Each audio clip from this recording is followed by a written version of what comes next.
post a lot of videos and that I posted one quite recently.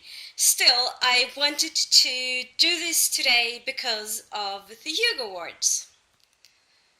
If you kind of follow this science fiction fantasy community or fandom, you would know that today was the day when the Hugo nominees for the Hugo Awards 2019 was announced by Dublin 2019, which is where the Worldcon will be this year. As an attendee this year, I am allowed to not even just nominate, because I would have been able to nominate if I was like a supporter for last year or a member of Worldcon last year, or next year for that matter. But this year I am a attendee at the Dublin 2019 Worldcon, and therefore I am allowed both to nominate, but I'm also going to vote for the winners. So what I nominated, or my suggestion for the nominees, or whatever you call it, this year, I keep as a secret, mostly.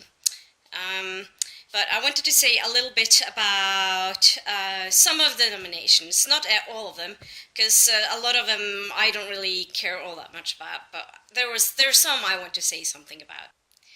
So there are 6 nominees for Best Novel. I will leave a link down below or somewhere.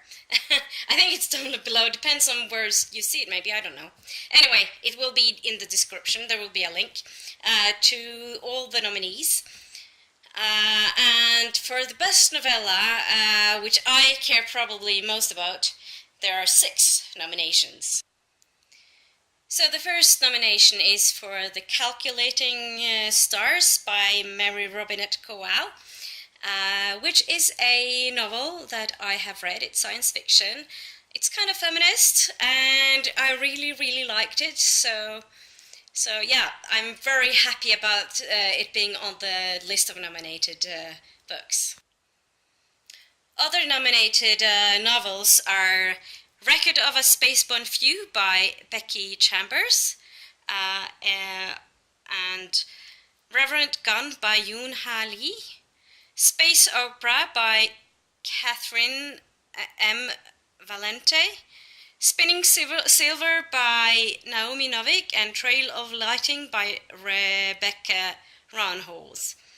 And there are a few, like other years, where there are like the third or further along books in a series. And to be honest, if I haven't read the rest of the series, the likelihood of me reading them are slightly smaller, because to read some books just to be able to read them, I don't know.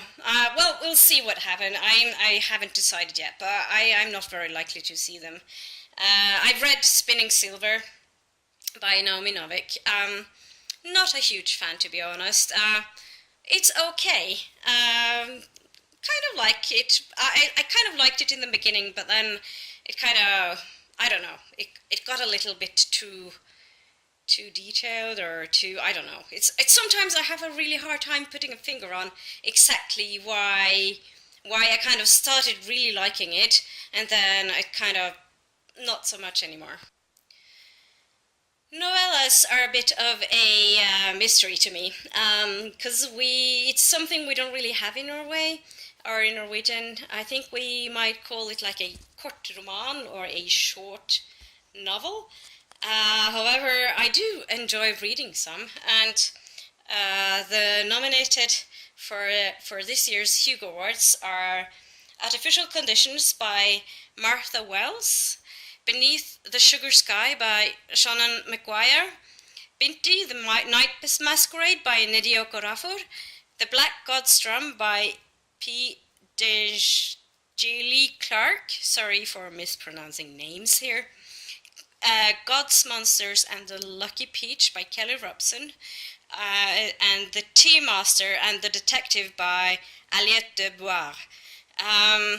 of those, the only one I've read is actually The Night Masquerade by Nadia Korafor, and that is one that I really liked. It is actually a third in a series, but they are all quite short, so they're easy to read and quick to read, and I really, really like them.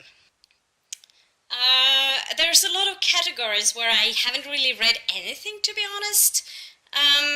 And I think that is kind of the problem when you read more than one language.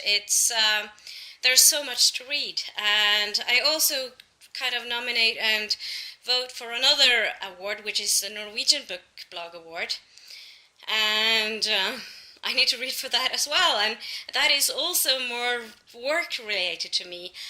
So I tend to actually talk or have more opinions or read more Norwegian.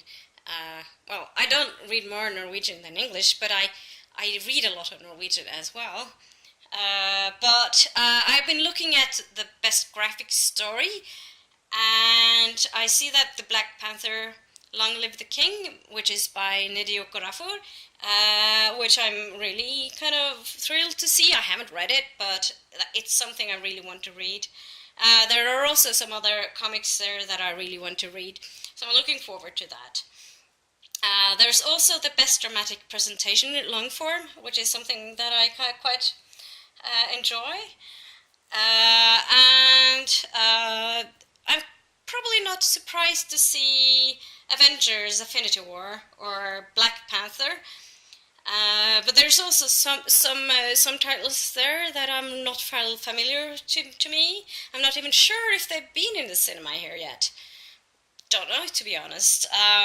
However, I'm really, really pleased to see Black Panther on there, because it's probably my favorite film of 2019 was Black Panther. I really love it. It's one of my favorite Marvel films.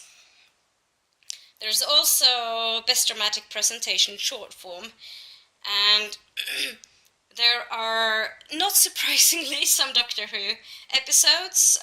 So far I've only seen one of them, which is Rosa, which I really enjoyed, but I haven't seen the whole of the series yet, so I'm looking forward to see that. There's also quite a lot of stuff that I'm not familiar with, and to be honest, I'm not sure if I'm able to watch them at all, to be honest. I don't have Netflix, I don't have a lot of things, because it's expensive, and for me it's cheaper to borrow stuff at the library and easy, so yeah. And there's a lot of other categories as well. I'm not going to go into them, but yeah, I'm quite excited about this year's Hugos, because I'm going to vote, and I'm also kind of excited to read more books and novelettes and short stories and comic books, so I'll for sure do that, and maybe see more films as well. And that's all I have to say today, so I will see you in my next video. Bye!